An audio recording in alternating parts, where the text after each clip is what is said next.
So we were approached a couple of years ago by a company that manufactures automotive brake parts. The unique thing about these parts is these are steel, and they go through a process called electroplating, where a metal is deposited on the surface in order to give these parts corrosion prevention. They're unique in that the surface is very rough and there's lots of machined areas, so there's a lot of place for oil and lubricants to get trapped. Because of the amount of oil, the cleaner baths will get saturated with oil very quickly. That results in dump or waste to these cleaner baths.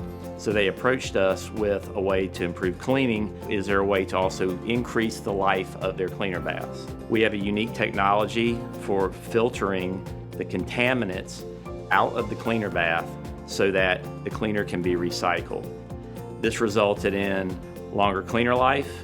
It also resulted in better part quality because it prevented contamination from being carried down the process line into other tanks.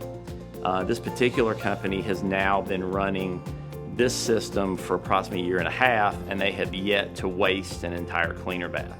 So they've been able to constantly recycle. So we were able to really improve their waste and quality.